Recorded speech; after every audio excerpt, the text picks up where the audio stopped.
Bon, je crois qu'on va pouvoir commencer, parce que comme le temps est contraint, il faut essayer de commencer assez à l'heure. Donc je vous remercie d'être venu participer à cette session dont le titre est « Quelle énergie pour alimenter notre futur ?» Je suis Dominique Nora, je suis directrice de la rédaction de l'Obs et je suis chargée donc d'animer cette session avec Jean-Marie Chevalier du Cercle. Donc c'est une question fondamentale parce que finalement elle décide avec d'autres de l'avenir de notre planète. Certains considèrent le problème comme technique, mais c'est vraiment, je pense, un problème de civilisation. Pour cadrer ce débat, il n'y a pas de croissance sans énergie pour l'alimenter, mais il n'y a pas d'avenir durable, je dirais même désirable, si nos économies continuent à reposer essentiellement sur les énergies fossiles qui, on le sait tous, induisent l'émission de CO2 et accélèrent le réchauffement de la planète. Il n'y a plus guère que Donald Trump et quelques-uns de ses amis, qu'il nomme les uns après les autres, d'ailleurs au secrétariat d'État à l'énergie américain, pour chanter les louanges du charbon « Beautiful and Clean Coal ».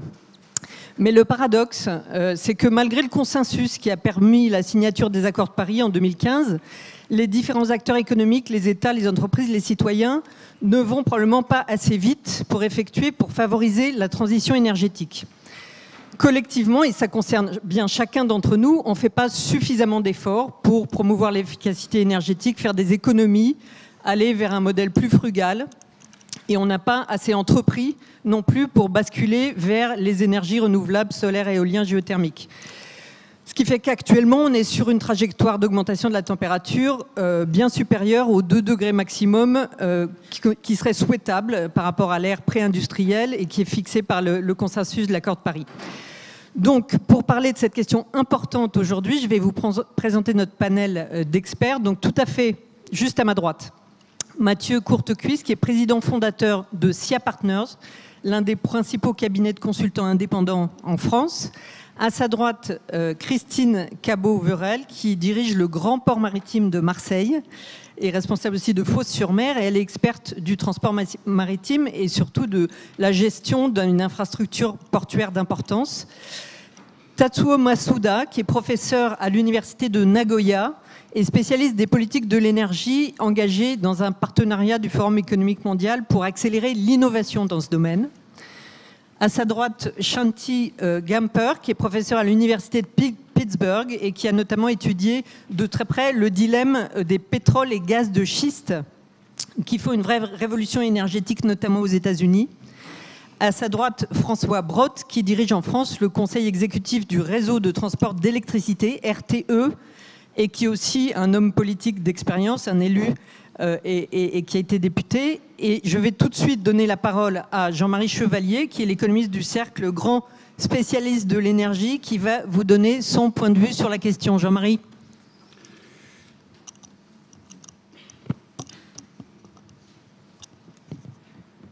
Merci Dominique. Non, ça ne marche pas.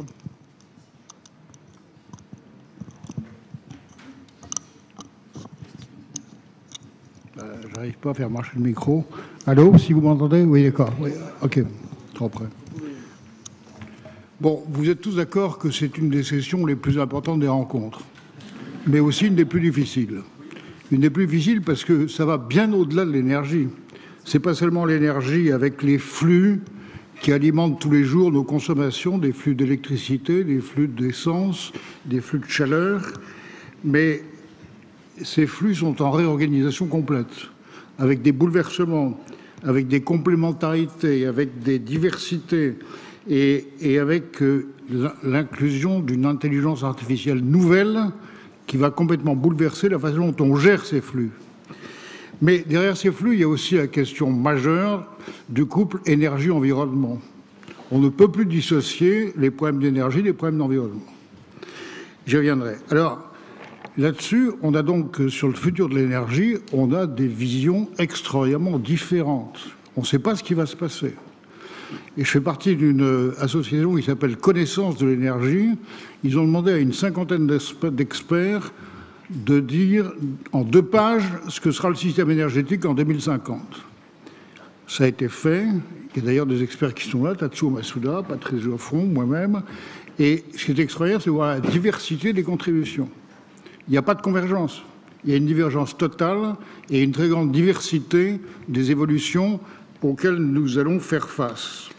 Et ceci est évidemment rendu encore plus complexe par la multiplicité des incertitudes. Si j'avais un seul mot à lâcher sur énergie, ce serait incertitude, au pluriel. Technologique, économique, financière, environnementale, tout est entaché d'incertitude. Alors, comment ça va évoluer tout ça? D'abord, il y a un point important, c'est que le terme de transition énergétique, qui va nous conduire vers des systèmes moins intenses en carbone, est inscrit dans notre histoire. C'est une évolution historique. Mais à partir de là, à quelle vitesse ça va se passer? Et ça, c'est une question extrêmement difficile. Et j'étais la semaine dernière à la présentation des perspectives énergétiques de BP, la grande compagnie pétrolière. On voit des scénarios qui nous mènent à 2040, avec 3 scénarios qui sont quand même très, très intenses en carbone. Puis un scénario qui nous ramènerait à empêcher que les températures augmentent de plus de 2 degrés, mais qui, quand on le voit, est totalement irréaliste. Autrement dit, on est sur une trajectoire à l'heure actuelle liée à toutes les rigidités de nos systèmes qui nous conduisent vers une augmentation de température qui est entre 3 et 4 degrés. Et ça, c'est insoutenable. Donc, si vous voulez, on est à un moment de problématique de l'énergie. À quelle vitesse ça va évoluer? Alors, dans cette table ronde, dans cette session, on ne peut pas tout traiter. On a choisi de traiter un certain nombre de sujets qui nous paraissent importants. Les réseaux, avec notre dépendance extraordinaire vis-à-vis de l'électricité, du flux électrique. On a choisi c'est de parler de la disponibilité gentille avec non seulement les énergies classiques, mais les énergies non conventionnelles, pétrole et gaz de schiste. On parlera un peu du problème des pays en voie de développement qui font face à cette évolution, comment ça va se passer. On parlera de la technologie et Tatsuo Masuda nous diront quelques bold ideas, des idées nouvelles et sur les évolutions technologiques qu'on peut attendre. On parlera d'un truc très important, c'est l'expérimentation. Le port de Marseille, des infrastructures, on expérimente. On a des terres, on a des flux d'énergie, on essaie de combiner tout ça de façon nouvelle. Et enfin, on parlera de la mobilité, qui est une des questions énergétiques les plus complexes de ce qui va arriver dans les années qui viennent. Donc voilà, il s'agit d'identifier dans tout cela les forces qui poussent au changement. Et j'en vois 2, je le dis dès le départ, c'est l'innovation. Innovation sous des formes qu'on a du mal à imaginer maintenant. Et deuxièmement, une autre qui est très importante, c'est la prise de conscience de la gravité du réchauffement climatique. Plus cette prise de conscience se fera, et elle a déjà été faite un peu par la COP21 et l'accord de Paris, plus cette prise de conscience va se faire, plus les citoyens chercheront à agir sur leur gouvernement, sur les entreprises, sur les ONG, sur les collectivités territoriales, pour essayer d'accélérer la transition vers un système plus soutenable. Je terminerai en disant que notre président Jean-Yves Lorenzi, dans son introduction générale, a suscité que chaque session se termine par des propositions pour aller dans cette idée des métamorphoses du monde. Et donc, j'aimerais bien qu'on termine en émettant des propositions qui aillent dans ce sens. Merci. À vous. Merci Jean-Marie. On va peut-être commencer.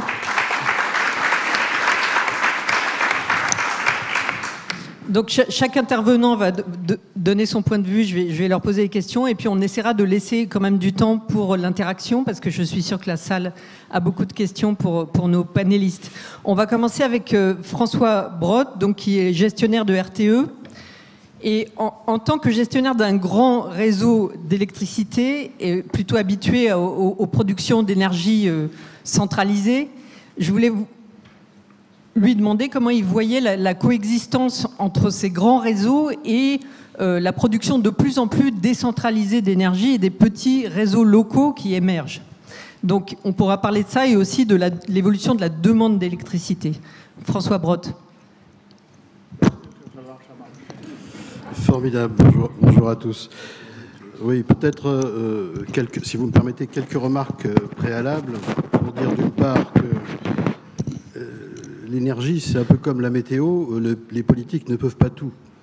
Il y a les lois de la physique qui parfois sont là, dures comme le fer, pour s'imposer à nous. Et si je prends simplement la question des réseaux, ce que fait le gestionnaire de réseau de transport RTE, qui est parmi les 43 qui existent en Europe le plus important, sur un réseau électrique qui est totalement européen.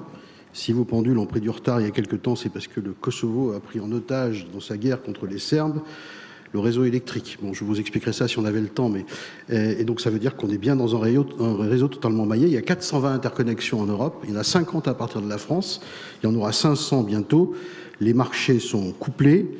Le foisonnement des renouvelables, notamment éoliens, font que ça renforce la pertinence de moins d'intermittence, puisqu'on est à peu près sûr qu'il y a du vent tout le temps quelque part au moins. Pour le soleil, la nuit, on fait des efforts, mais les lois de la physique, là aussi, sont assez redoutables. Celles de la météo aussi, on n'y arrive pas trop. Et donc, le réseau, il a cette exigence pour tenir debout, sinon ça s'appelle le blackout.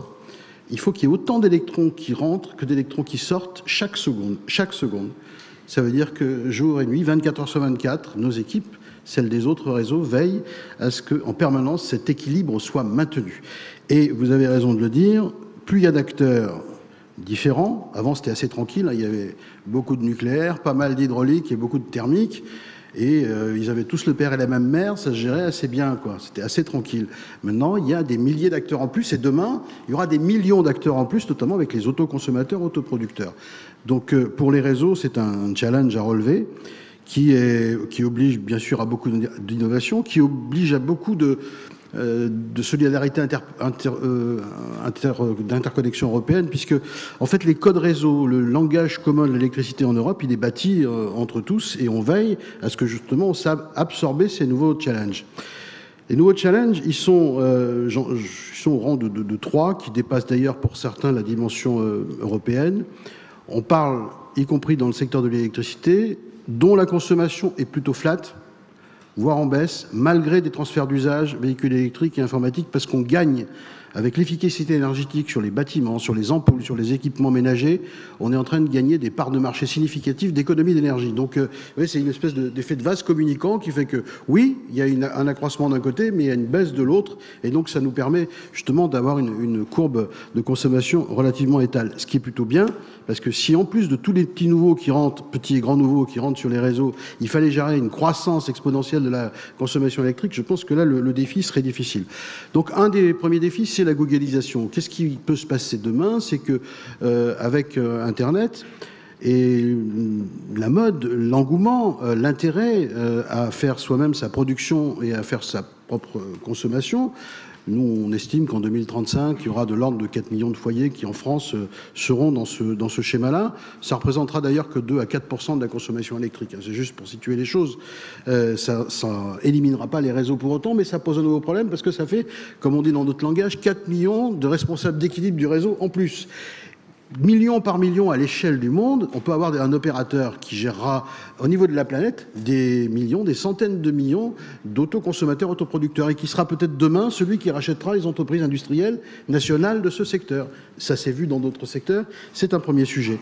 Le deuxième sujet de rupture potentielle, puisqu'on est là pour parler du futur, c'est les supergrids. Les supergrids, vous savez, c'est ces réseaux de transport d'électricité qui auront demain l'avantage de ne pas faire de perte en ligne. Effet Joule, ça vous rappelle quelque chose, ça chauffe et il y a de la perdition d'énergie. En France, l'ancien patron du CEA avait coutume de dire on a au moins 2 réacteurs nucléaires pour chauffer les pattes des moineaux. J'ai toujours aimé cette formule parce que ça renvoyait bien à l'idée que quand même, c'était pas rien. Et effectivement, c'est plusieurs milliards chaque année. Avec ces supergrids, demain, qui pourront irriguer le monde, cet effet-là disparaîtra quasiment, et on pourra avoir très bien des centrales de production qui seront très éloignées, y compris du continent européen, et qui pourront inonder le continent européen avec une production faite en Afrique, en Chine ou ailleurs. C'est un sujet de rupture. J'en ai parlé avec la Commission européenne il y a peu. On n'a pas investi sur le plan de la filière industrielle suffisamment en Europe cette question parce qu'elle est devant nous et elle peut modifier complètement la donne. Quand on a des filières qui mettent parfois 30 ans ou 40 ans à installer de la production, si demain on est irrigué dans 20 ans avec des productions qui viennent d'ailleurs, ça interroge. Troisième élément, mais je l'ai déjà évoqué, c'est la question de l'autoconsommation couplée notamment au stockage. Je veux faire un clin d'œil à la directrice du port de Marseille, puisque nous sommes, nous, aux côtés de GRT Gaz, à Fos-sur-Mer, sur une expérimentation de stockage via l'hydrogène, du trop-plein d'éolien. On transforme l'électricité en hydrogène, on met ça dans le réseau de gaz, qui montre d'ailleurs au passage qu'il y a une forte complémentarité du gaz et de l'électricité encore pour de nombreuses années dans cette phase dite de transition. Voilà, je voulais évoquer ces éléments de rupture en rappelant quand même, pour ceux qui pensent qu'avec n'importe quelle pile, quelle que soit la marque, on peut faire démarrer une usine, c'est juste pour dire que l'électricité, c'est à la fois la puissance, l'énergie, la tension, la fréquence, et qu'en fonction du type de consommation, les exigences ne sont pas les mêmes. Deuxième chose, le réseau que nous sommes, en tout cas c'est vrai pour la France, garantit à tous les territoires, à toute heure du jour et de la nuit, au même tarif, péréquation ça s'appelle, la même qualité de service. Ça c'est aussi quelque chose que ceux qui ont parfois des rêves d'autonomie totale, j'en ai rencontré pas beaucoup, peuvent oublier. Et donc, parce que la péréquation, si on l'enlève et qu'on ne met... Finalement, on ne met pas le même tarif pour ceux qui sont à côté d'une centrale de production et ceux qui en sont éloignés. On a quand même beaucoup de territoires, dont l'Île-de-France, qui auront du mal. Et vous savez que l'Île-de-France ne produit que 5% de ce qu'elle consomme. Et heureusement qu'il y a le reste du pays, du territoire, pour alimenter l'Île-de-France, qui est riche en activités industrielles. Donc cette approche, c'est nous qui en sommes responsables, cette sécurité d'approvisionnement. De même que le réseau permet aussi le foisonnement que j'évoquais tout à l'heure. Et en plus, celui qui investit dans un parc de production éolienne ou photovoltaïque, s'il ne veut vendre qu'au quartier dans lequel il est installé, au village dans lequel il est installé, son business model risque de s'écrouler assez rapidement. Et il peut avoir besoin d'exporter. Et j'en termine avec... oui, il faut conclure. Non, mais je termine avec un chiffre, puisque vous m'avez questionné là-dessus, donc je termine là-dessus. Nous avons vécu de décembre de l'année précédente au décembre dernier, plus 180% de refoulement des réseaux de distribution vers le réseau de transport. Ça veut dire quoi? Ça veut dire qu'il y a de plus en plus de production décentralisée, mais qu'elle ne sait pas se gérer en équilibre, en autonomie sur les territoires donnés. Et heureusement que le réseau de transport est là pour faire foisonner tout ça. C'était votre question, oui, j'y réponds juste à... Bravo RTE, bravo.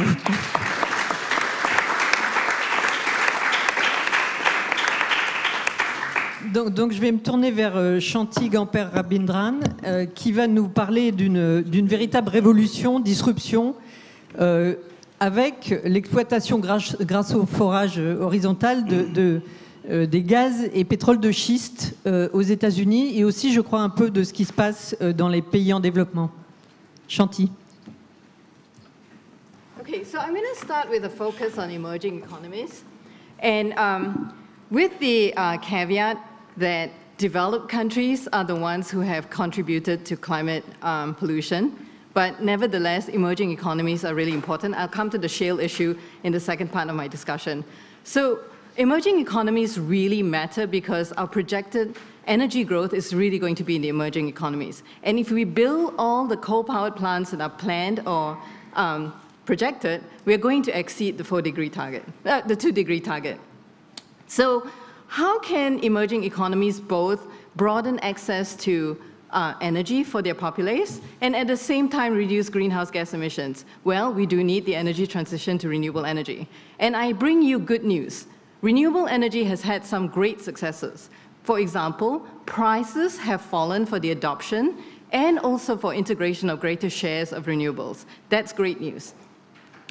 The other great news is that social entrepreneurs, alongside technology disruptions such as pay-as-you-go mobile systems, have allowed for greater adoption of renewable energy in parts of Asia or parts of Africa that have never had access to the grid. So we see a technological leapfrogging, right? No longer everyone's tied to the grid, and you can have microgrids and so on. So this means that people who have never had access to energy now have access to energy. However, to ensure this revolution continues, we have to face a couple of challenges. One thing is that head-to-head, you can actually find cases where renewable energy is very much cost competitive relative to coal. However, the problem is social. We have financial barriers that tip everything in favor of coal and against renewable energy. So we need to address the question of financing, and it's great we have green financing session in this forum. So cost of capital is higher in emerging economies, and therefore, cost of renewable energy is very front-loaded. And when you look at coal projects, they come with full financing. So from this perspective, coal now looks much more interesting for emerging economies than renewable energy. So we need to solve the problem of financing. How do we do that? We need to de-risk investment. So which means governments in emerging economies need to give guaranteed access to renewable energy. We need multilateral banks to give loan guarantees, which means that new investors will not perceive renewable energy as new and risky investments. We need to resolve this problem. We need green financing. There needs to be room for pension funds and for sovereign wealth funds. Some of the managers are here. You have a longer time horizon, which means these kind of investments are more possible for you. All I'm saying is that we need to level the playing field for renewable energy, and at the same time, there's no need to subsidize projects, even though they're renewable energy, if they're not cost competitive. The problem with renewable is that we need to navigate the fossil fuel incumbents. And how do we do that? We need to improve access of the general public to reasonably cost renewable energy. And now I come to the US shale boom. Okay, so the US shale boom definitely brought oil and gas, much more oil and gas than we have previously. The US has had tremendous benefits in terms of lowering our imports. Nevertheless, given our huge consumption, we will never be a major exporter.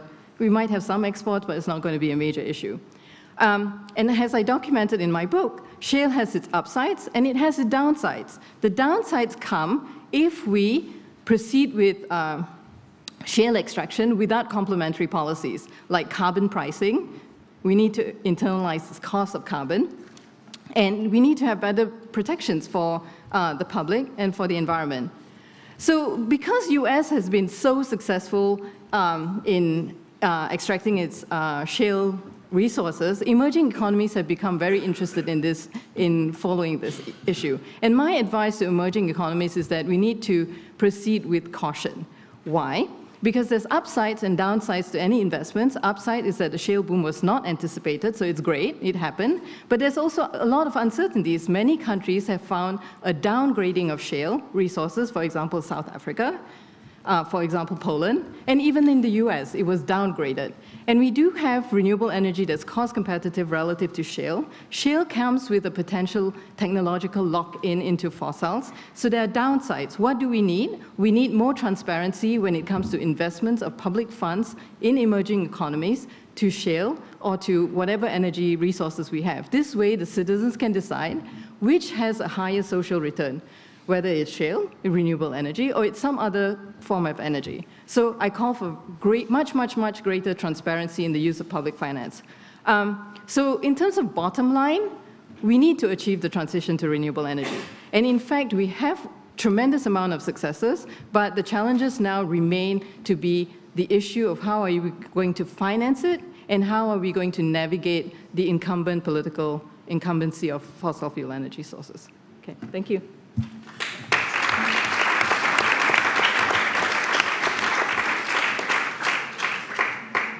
Merci beaucoup Chanty. Je me tourne maintenant vers un acteur assez différent qui est Christine Caboverel, qui est elle gestionnaire d'un grand port et donc témoigne en tant que gestionnaire d'infrastructures des expérimentations de terrain et de l'enjeu énergétique pour un port. Christine. Merci beaucoup. Oui, donc le Grand Port Maritime de Marseille, qui regroupe les bassins portuaires de Marseille et de Fos. Nous sommes évidemment l'autorité portuaire qui est en charge de gérer ces infrastructures et donc de gérer ce domaine qui est un domaine immense puisqu'il y a 10 000 hectares de foncier disponibles sur les bassins portuaires. Alors, moi, je voudrais vous parler du port de Marseille hier, du port de Marseille aujourd'hui et puis de faire un peu de prospective sur le port de Marseille demain. Parce que le port de Marseille, c'est un port qui, depuis des années, est un port champion énergétique autour des hydrocarbures. Le port de Marseille, en 2004, c'est le premier port de Méditerranée. C'est 100 millions de tonnes à peu près de trafic à l'année. Et dans ces 100 millions de tonnes, il y en a entre 65 et 70 qui viennent des hydrocarbures qui sont importés, pétrole brut pour les raffineries, exportés pour les pétroles raffinés. Ça, c'est en 2004. Et puis en 2014, c'est 78,5 millions de tonnes et c'est 20 millions de tonnes qui ont disparu. Ce n'est pas les grèves du port de Marseille qui les ont fait partir, c'est le fait que le schéma global du raffinage en Europe, en France et dans le monde a complètement changé. Et donc, ces ports français et le port de Marseille, qui étaient des acteurs majeurs en matière de recevoir des volumes par bateau de l'énergie, doivent réinventer un nouveau modèle économique, parce que ce n'est pas dans les hydrocarbures que nous allons aller chercher la croissance portuaire de demain. Donc, qu'est-ce qu'on a fait avec ce constat-là? La nécessité de cette diversification, donc un modèle à réinventer. Donc on a commencé d'abord à aller chercher des relais de croissance auprès de trafics portuaires qui n'avaient rien à voir avec l'énergie, la croisière, le conteneur, les vracs solides, et ça a plutôt bien marché. Et puis on s'est dit quand même que le port de Marseille, on voulait rester un champion de toutes les énergies sur le territoire français et sur le territoire européen. Et que pour faire ça, on disposait d'un atout géographique fort. Quand vous êtes un port qui est au centre de la liaison entre la Méditerranée et l'Europe, vous avez un atout géographique stratégique absolument indéniable. Et puis on avait un atout foncier, je vous en ai dit un mot tout à l'heure, aussi très fort. Et donc, même si les énergies renouvelables, ça ne se transporte pas par bateau, on a quand même décidé de se lancer dans tout un tas d'expérimentations avec des acteurs énergétiques et de mettre à leur disposition des emprises foncières pour pouvoir y créer des pilotes pré-industriels, pour pouvoir lancer tout un tas d'expérimentations. Alors ces expérimentations, tout à l'heure, François a mentionné le sujet de Power to Gas à Jupiter 1000. C'est un projet majeur qui est un projet qui consiste à pouvoir comment stocker les énergies renouvelables en les transformant en gaz. Donc c'est un projet de 60 millions d'euros qui va avoir son pilote pré-industriel implanté sur la zone de Fos. On a de l'expérimentation aussi avec un projet qui s'appelle Vasco, qui est un projet de décarbonation par les algues, qui permet d'absorber par photosynthèse le gaz carbonique qui est produit par les fumées industrielles. On a 2 centres de thalassothermie, d'énergie avec des boucles d'eau de mer qui sont situées sur les bassins du port de Marseille.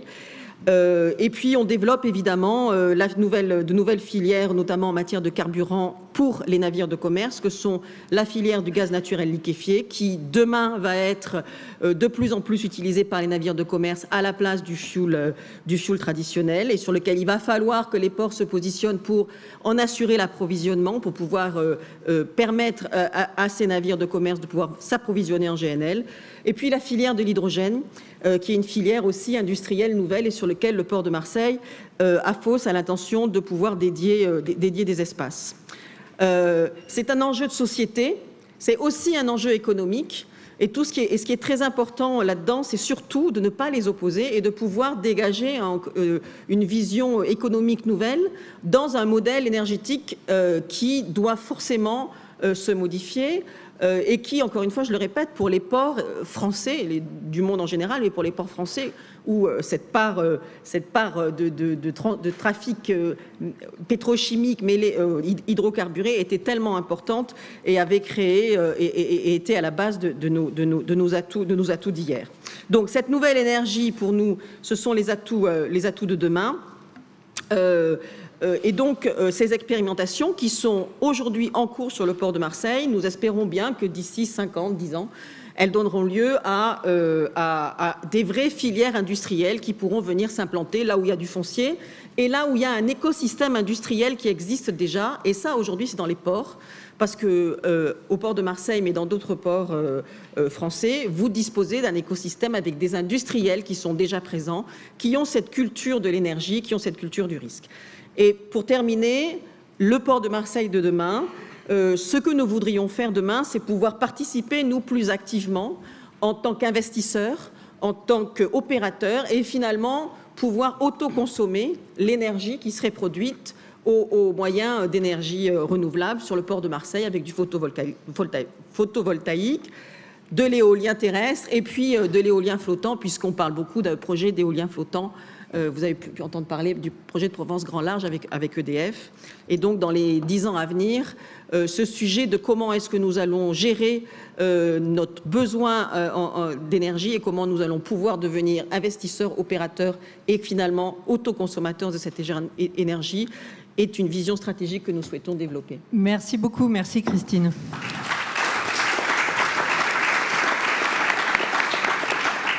Alors, le port de Marseille innove, donc en attendant des ports qui soient énergétiquement neutres et peut-être des navires de commerce à voile, on en voit quelques-uns en expérimentation.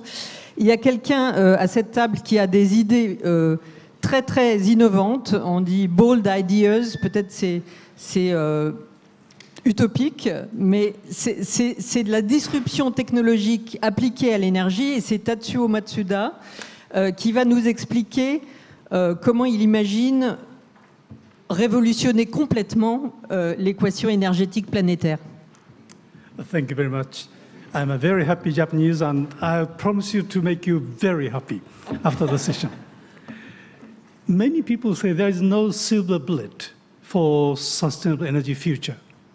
I don't believe so. There is silver bullet, but we simply fail to utilize all these wonderful things buried in our mind, in our brain. Just going back to the global picture, much has been achieved in our fight against climate change. EVs, photovoltaic, even in this beautiful city, Aix-en-Provence, there's a huge work of construction to introduce electrified transport system. That's wonderful. But there is a big but, or big however. The fossil fuels are expected to meet even 3/4 of total energy demand in 2040. Now it is 81%, and slight improvement, only 4 or 5 points. This is a problem. Energy system, someone said, is very resistant to changes because there's a huge vested interest in millions of players. And also our mindset is very resistant to change. We don't like to see something very difficult in our life. We don't like have any patience. So what we can do? The solution is, as discussed yesterday, it's innovation. It's an innovative technology. It's a key to make a breakthrough in those difficult questions. 3 reasons. Politicians are great people. They are moving the world, but politicians are rather inconsistent and short-term oriented, because they have to elect it a few years later. Number 2, human mindset is not flexible. We like to have day-to-day pleasure, which is not always consistent with our target of climate change. But number 3, good news is good technologies, once employed at the right timing, at the right place, they'll do the right job without any complaints or without any sabotage, like Air France, for example. So why don't we give bigger role in technology? But in the real world, there are difficulties. We call it the valley of death. The first valley of death is R&D, basic R&D moving to application phase. Very difficult for them to move up to this phase. It's a well-known story. But bigger problem today is financial valley of death. People struggling in collecting money for new technology must have known this. Even if technology is good, demonstration is good, there is a lot of skepticism in investing a lot of capital for commercialization of that technology. And unless we're able to pass or kill those 2 valleys, we have to wait many, many years to come. For example, photovoltaic technology, now flourishing all over the world, took more than 30 years to be commercially implemented like today.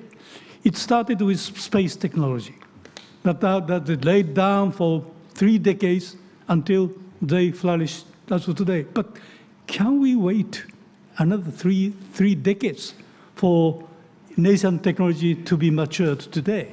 No, we can't. So I worked with the people in the World Economic Forum, and we set up a group to discuss accelerating sustainable energy innovation.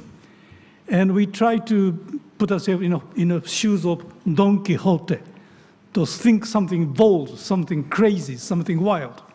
We discussed many months, came up with 6 crazy ideas. The one is develop instrument for public-private R&D co-investment. It's not just government. It's not just private sectors. Why don't you merge all these powers, de-risk, and pour important money at the right timing to nascent technologies? Second is establish an independent international fund to support a technology too risky for one country to tackle with. It's a crazy idea. National interest is there, but why not? The third one is public procurement of pre-commercial technologies. Good technology is there, but because there is no way to make it commercial, to make it put into market, why not public sectors, including local community, pick up that technology and give the first market? Then recognition will increase. The fourth is create national institution for energy innovations. There are many institutions in a country fighting each other to attract good technology, but fighting is a loss of energy. So why not combine into one big institution with all these vested interests combined? The fifth is super transparency of public R&D expenditures. There are many expenses, but they are not combined. The last one is codifying energy technology roadmaps through public-private collaborations. I'll stop here. Thank you very much. Merci beaucoup.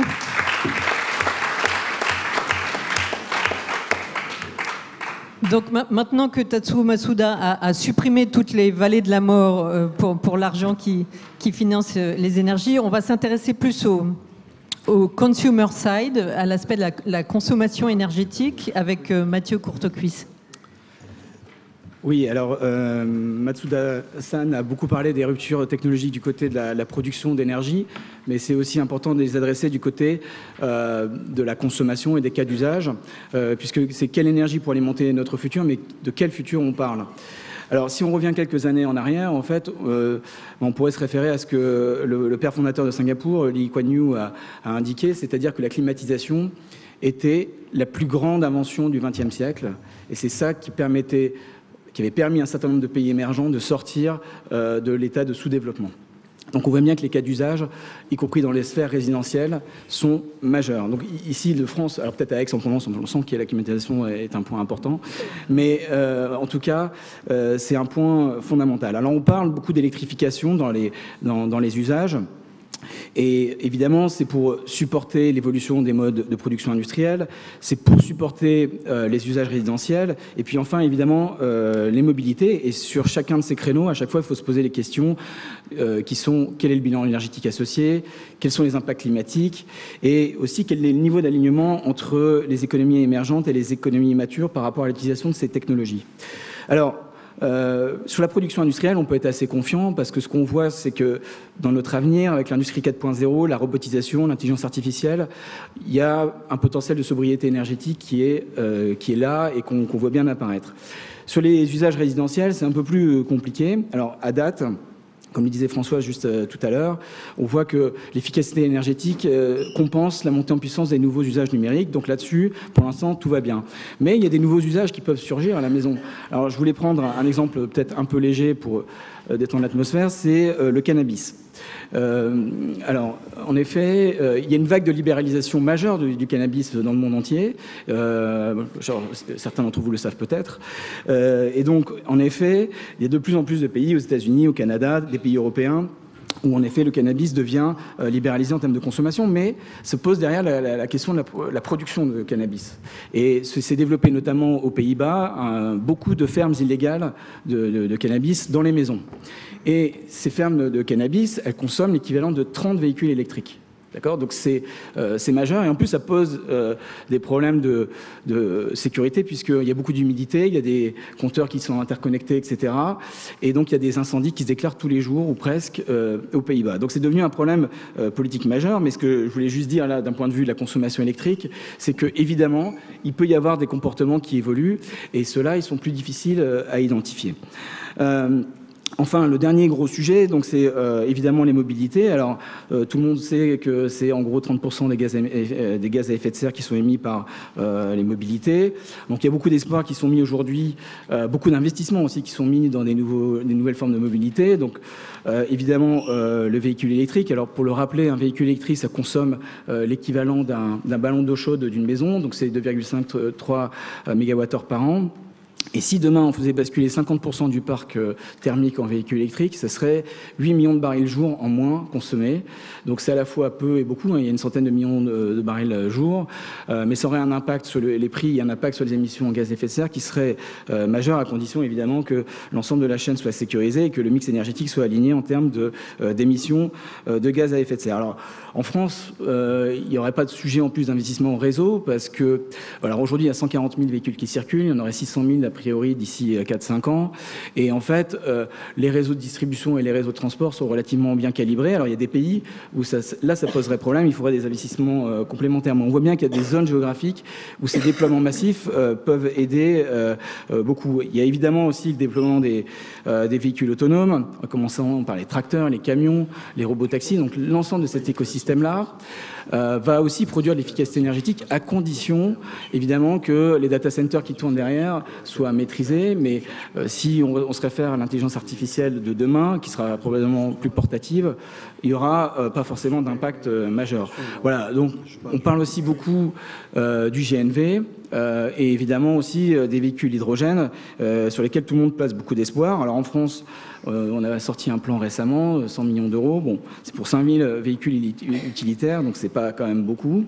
Donc il y a des véhicules lourds aussi, des stations-service, mais enfin c'est pas à la hauteur de ce qu'on voit dans d'autres pays comme la Chine où ils ont décidé d'investir beaucoup plus massivement, et c'est quand même un sujet qui me permet d'arriver sur la dernière transition. Donc qui est le volet de la R&D. Donc, ce qui est quand même préoccupant dans le secteur de l'énergie aujourd'hui, c'est que depuis 2010, il y a une chute majeure du nombre de brevets qui sont déposés dans le secteur de la production énergétique.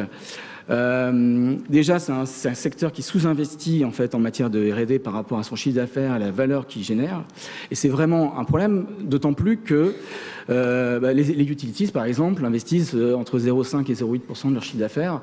Donc ce qui est quand même pas beaucoup par rapport à des grands industriels de l'aval, en fait, que ce soit dans le secteur automobile ou des cas d'application de l'énergie. Donc on a un problème majeur, et si on nous demandait des mesures à proposer, moi, la mesure, c'est que les régulateurs travaillent au fait qu'il y ait des signaux prix qui soient clairs, qu'ils arrêtent de rabaisser les marges générées par les utilities, par exemple, et qu'on puisse multiplier enfin par 3 ou par 4 les budgets de R&D dans le secteur de l'énergie. Merci Mathieu Courtecuisse.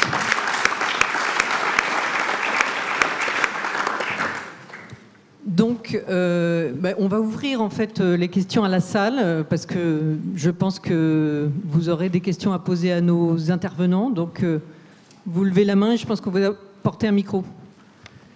Et vous précisez à qui la question s'adresse, sinon on verra qui veut la prendre. D'abord, permettez-moi de poser la question en anglais. First of all, I'll make some comments. Thank you for the presentation. We live in a very wealthy world where we have benefited from cheap energy because of oil, coal, gas. We understand that we have to transform our energy conversion methods. There are at least 10 of them: renewables, magnetohydrodynamics, nuclear, hydraulic, etc. However, they cost money. So the question I pose for the panel is, what sacrifice can we make to our PIB or GDP, which is today less than 2%, to achieve this goal of renewables? Everybody wants to have renewables, but who is willing to take a risk? I look at US right now and Canada. The energy is cheap, and manufacturing costs are lower compared to what we have in Europe. We have lots of shale gas in France, near Bordeaux, along the Paris Basin. But the French government has asked us not to explore because of their concerns, which I think are legitimate. But my question to the panel, once again, is please, could you reflect on the sacrifice we can make to our PIB? Is it 0.5%, 1% to achieve this goal? Thank you. Qui veut répondre à cette question? Because I think that there is already a decoupling. I think in the past, when you have GDP growth, you also see a growth in energy. But we've already come to a point where we've decoupled our growth of economic growth from energy growth. So I think we should rethink this paradigm. That's number one. Number two, I think there is already carbon pricing in some countries. We have higher energy taxes in Europe than we do in the United States. So there seems to be some appetite for energy, for willingness to pay for energy resources in Europe. And also on the point of that, manufacturing has taken a takeoff as a result of shale. That's incorrect, because we have empirical papers that actually analyze what is the effect of the shale boom on the manufacturing sector growth.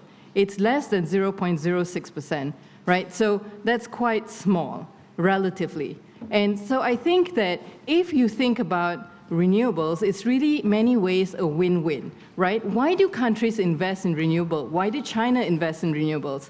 Because it gives it a competitive advantage in the world. That was a very smart way of thinking. And the second reason why China did it was because it wants to protect its air quality in Beijing and its cities because it doesn't want a revolution.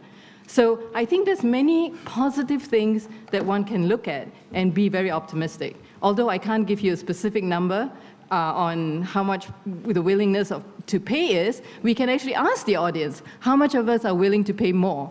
Then we can do a survey here if we want. I think, just to complement, I think the cost we have in our European and perhaps US economies for that is the social cost of the transformation of our energetic supply.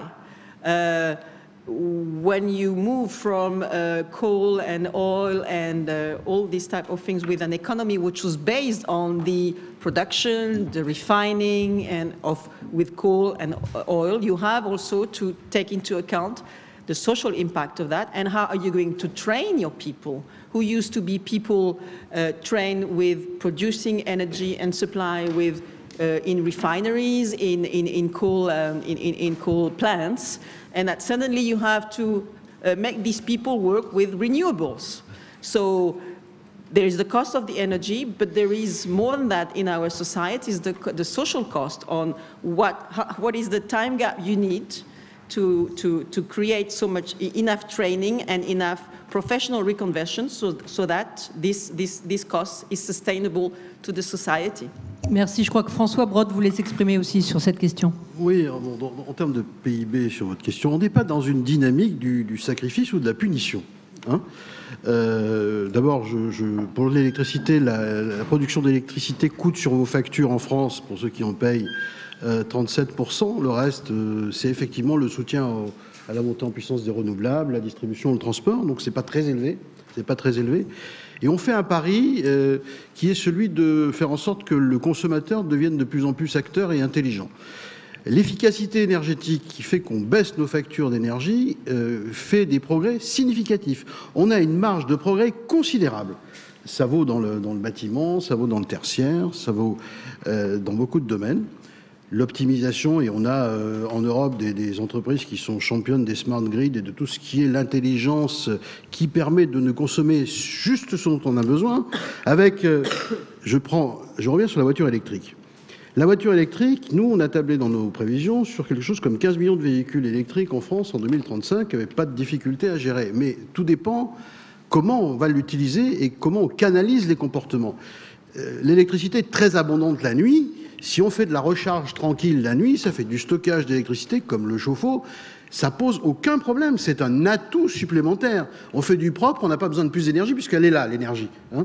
Si par contre on fait de la recharge rapide sur le coup de 19h le soir ou à 8h du matin, là, on va avoir tout faux. Parce qu'effectivement, en termes de puissance appelée, on va avoir peut-être quelques difficultés. Donc c'est un problème de canalisation du consommateur. Quand on est confronté en France à des pics de production, et ça arrive tous les jours, on a aussi la possibilité d'interrompre en une seconde une vingtaine de sites industriels qui sont d'accord, qui sont payés pour pouvoir être interrompus le cas échéant, et ça nous fait l'équivalent d'un gain de consommation de ce qui correspond à 2 réacteurs nucléaires. C'est pas rien. Ça veut dire que l'intelligence pour la montée en puissance des autres énergies, c'est faire en sorte que le couple consommation-production, grâce au réseau, fonctionne de façon plus performante, sans pour autant que ce soit une expédition punitive en matière tarifaire.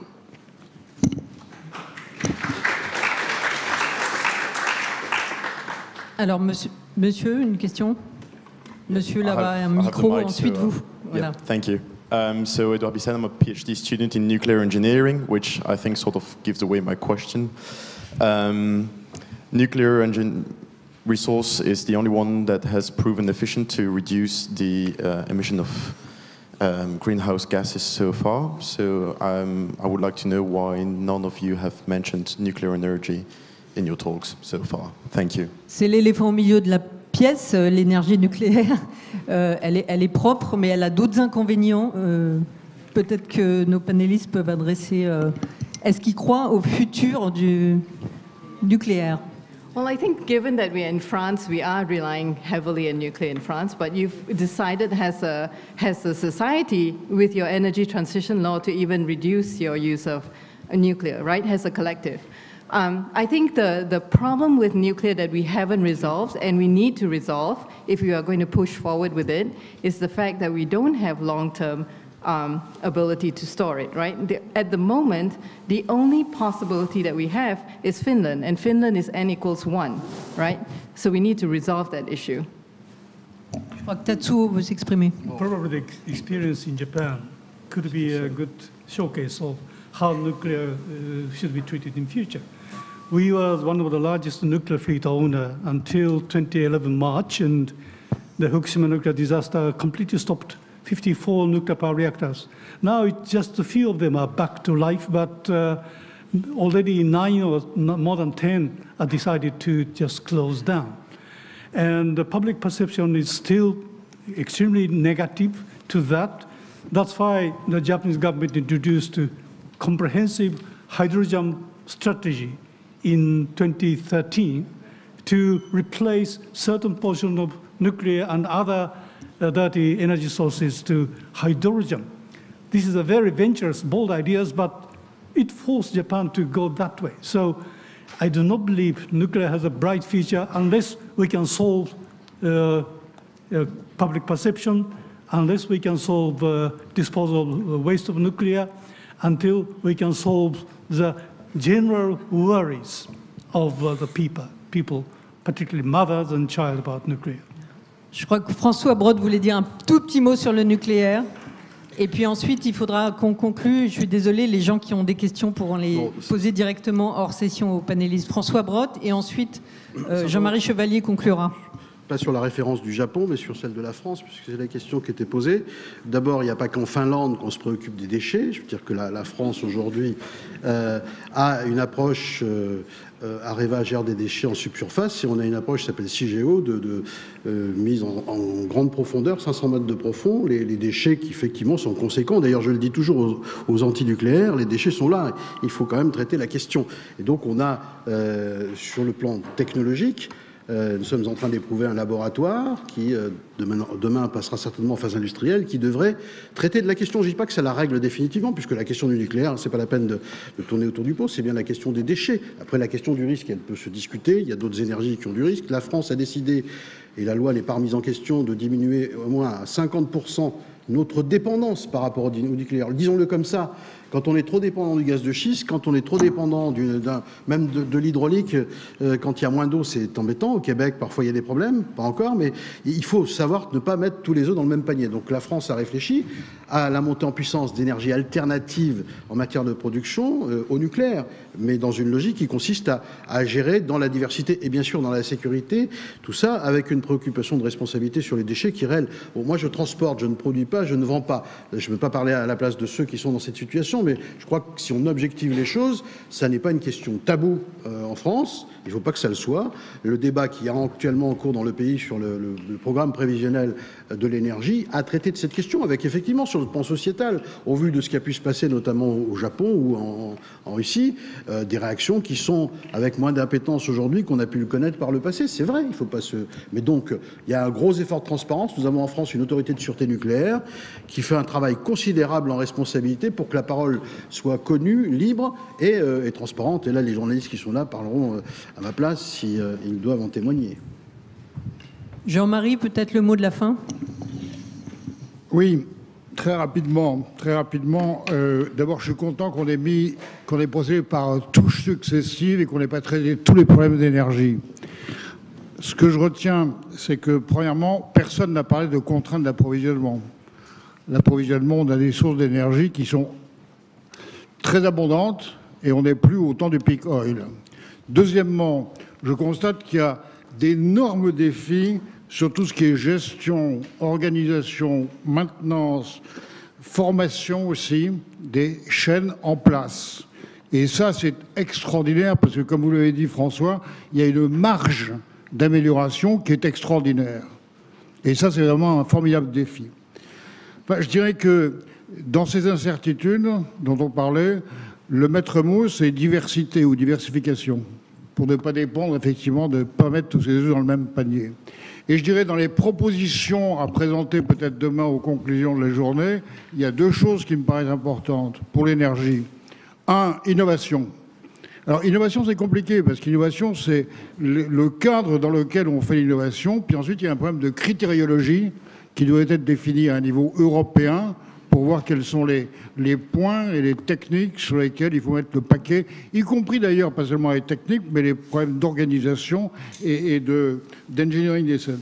Et puis je dirais que la deuxième proposition, c'est quand même de tout faire pour accélérer cette prise de conscience de la gravité du réchauffement climatique et de la façon dont il faut qu'on agisse pour accélérer la transition énergétique vers des systèmes plus durables et moins intenses en carbone. Voilà les conclusions à laquelle j'arrive. Merci. Merci à tous.